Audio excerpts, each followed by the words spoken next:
नमस्कार मित्रों, जय माता दी। स्वागत है आप सभी का हमारे YouTube चैनल में। तो तुला राशि वालों, आज शाम 5:30 बजे के बाद यह देवता आपके घर पधारेंगे। इनके स्वागत में कोई गलती मत करना और इन्हें नाराज़ तो भूल कर भी मत करना। इनके आने के 3 बड़े संकेत होते हैं जिन्हें आज की वीडियो में हम आपको विस्तार से बताने वाले हैं, और सकारात्मक और नकारात्मक शक्ति आपको किस तरह से प्रभावित करती है, ज्योतिषी और वैज्ञानिक दोनों ही कारण आपके सामने रखेंगे। तो वीडियो आपको बहुत कुछ सिखाने वाली है, झूठ से पर्दा उठाकर सच की गहराइयों तक लेकर जाने वाली है। तो थोड़ा समय अपने लिए अवश्य निकालें, अपने घर वालों के लिए अवश्य निकालें और वीडियो को आप अंत तक अवश्य देखें। सबसे पहले जितने भी माता रानी के सच्चे भक्त हैं वो इस वीडियो को लाइक करें और कमेंट बॉक्स में सच्चे मन से जो भी जय माता दी लिखेगा उसके तो सारे कार्य बनने बिल्कुल तय हैं। तो दोस्तों, कभी कभी हमें एहसास होता है कि हमारे घर में हो रहे झगड़े अचानक से बंद हो गए हैं, या यूँ कहे तो परिवार के सदस्य बहुत ज़्यादा मिलजुल कर रहने लगे हैं। घर में काफ़ी सकारात्मक माहौल बन गया है और देखते ही देखते घर के सदस्य एक दूसरे की बहुत ज़्यादा मदद करने लगे हैं। तो ये बात हमें हजम नहीं होती। हमें ऐसा लगने लगता है कि यार ज़रूर किसी का कुछ तो स्वार्थ इसके पीछे ज़रूर है, या किसी को कुछ काम निकलवाना है। लेकिन वास्तविकता में कभी कभी ऐसा होता है दोस्तों कि कई दिव्य शक्तियाँ शाम के समय में आपके घर में प्रवेश करती है। अक्सर लोग रोज़ाना शाम 7 बजे दिया बत्ती करते हैं, यानी अपने घर में भगवान के समक्ष दीपक जलाते हैं। तब वातावरण में नकारात्मक और सकारात्मक दोनों शक्तियाँ विद्यमान होती है। लेकिन जो घंटी की आवाज़ होती है, आपके घर में जो घंटी की आवाज़ बजती है, उस घंटी की आवाज़ से आकर्षित होकर सकारात्मक शक्तियाँ आपके घर में प्रवेश कर जाती है। और जब ये दिव्य शक्तियाँ आपके घर में प्रवेश करती है तो सबसे ज़्यादा ज़रूरी है कि आपका घर स्वच्छ हो, क्योंकि अगर आपका घर अस्वच्छ होगा, आपका घर इधर उधर सामान बिखरा हुआ होगा, तहस नहस होगा, तो सकारात्मक शक्तियाँ आपके घर पर आएगी ज़रूर, लेकिन रुकेगी नहीं।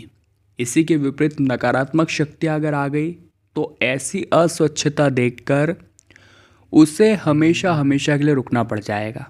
तो आप क्या चाहते हैं, आपके घर में नकारात्मक शक्तियों का प्रवेश हो या फिर सकारात्मक शक्तियों का?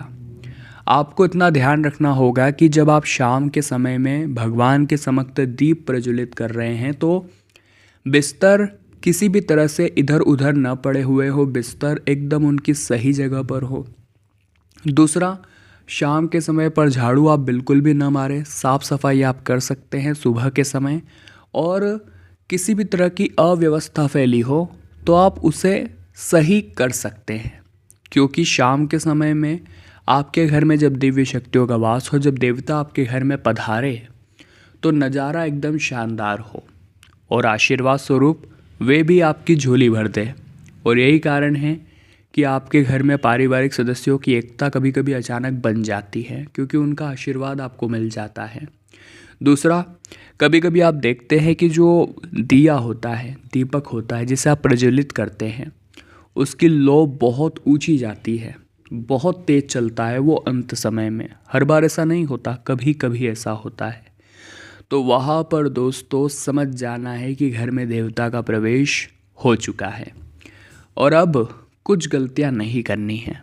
उन गलतियों में सबसे पहली गलती है कि शाम के समय किसी भी व्यक्ति को हमें उधार नहीं देना है। बहुत सारे लोग ऐसे होते हैं जो सुबह उठते हैं और अपने बिस्तरों को ऐसा के ऐसा छोड़ देते हैं, जबकि सुबह उठने के बाद हमें सबसे पहले अपने बिस्तरों को उचित स्थान पर रखना चाहिए। तो एक तो ऐसी गलती आप ना करें। दूसरा, आप असत्य बिल्कुल भी ना कहें, ख़ास तौर पर अपने परिवार के सदस्यों के साथ, क्योंकि वे दिव्य शक्तियाँ जो आपके घर में प्रवेश कर रही है वो जानती है कि आप सच बोल रहे हैं या झूठ बोल रहे हैं।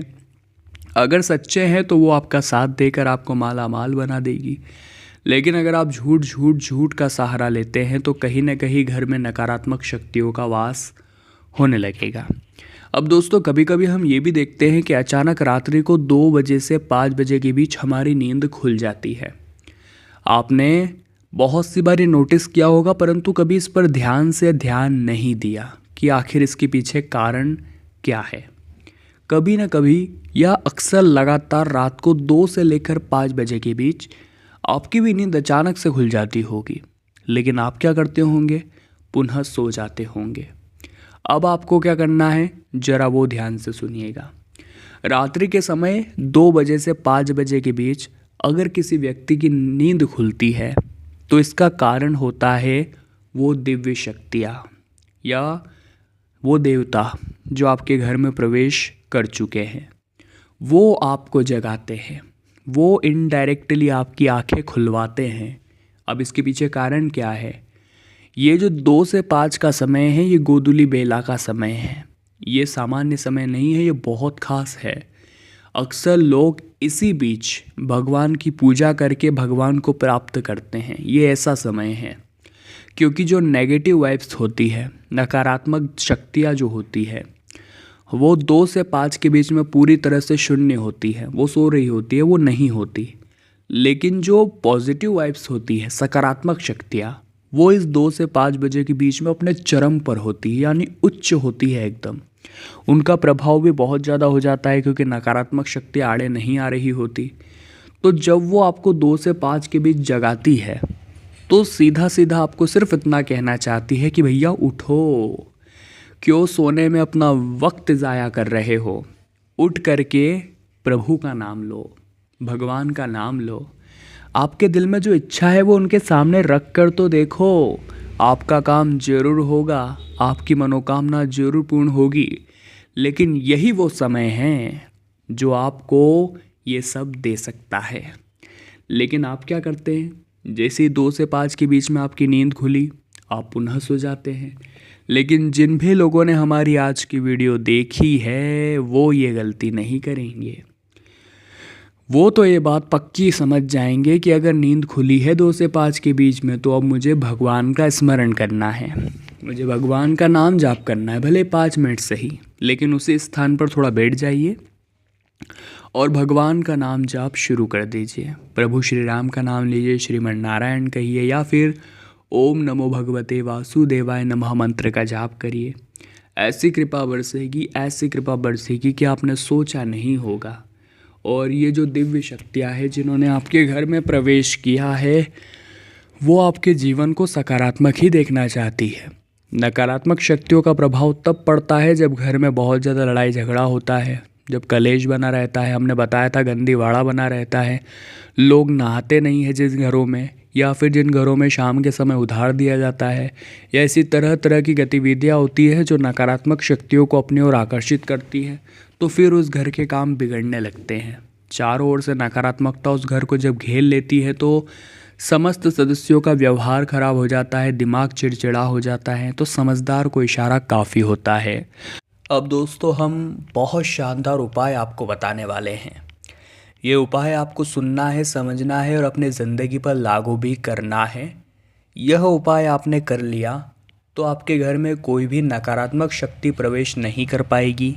आपके घर में केवल और केवल सकारात्मक शक्तियों का वास होगा, जिसके कारण आपके घर में एकता बनी रहेगी, परिवार के सदस्य मिलजुल कर रहेंगे, स्वभाव में चिड़चिड़ापन या गुस्सा कभी दिखाई नहीं देगा और बनते बनते काम तो भूल कर भी नहीं बिगड़ेंगे। तो उपाय कुछ ऐसा है, आपको 4 कपूर के टुकड़े लेने हैं और उसके अंदर 2 लौंग आपको डाल देनी है। इन्हें जला करके माता की आप आरती उतारिए शाम के समय, सुबह के समय भी कर सकते हैं। और बाद में जो इसका धुआं है वो अपने घर के कोने कोने में फैला दीजिए, क्योंकि कपूर और लौंग के धुएं में वो शक्ति होती है जो नकारात्मक ऊर्जा को पूरी तरह से नष्ट कर सकती है और आपके घर को पूरी तरह से सकारात्मक बना सकती है। अगर आप भी रोज़ाना ये नियम बना लेंगे, अपने घर में धुआं देने लग जाएंगे, तो आप पाएंगे कि बहुत जल्द सकारात्मकता पूरे घर में वास कर चुकी है और बहुत अच्छे रिटर्न फिर ज़िंदगी में देखने को मिलेंगे।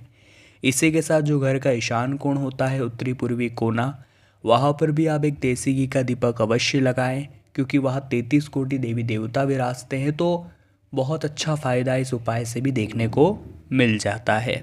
तो तुला राशि वालों, आज की वीडियो में हमने बात की आज शाम 5:30 बजे के बाद आपके घर में पधारेंगे यह देवता, इन्हें नाराज मत करना। हम आशा करते हैं आपको वीडियो ज़रूर पसंद आई होगी, लाइक आप कर ही देंगे। कमेंट बॉक्स में जय माता दी लिखकर हमारे चैनल को सब्सक्राइब करके बेल आइकन को प्रेस कर ले। अभी के लिए आप सभी को बहुत बहुत धन्यवाद।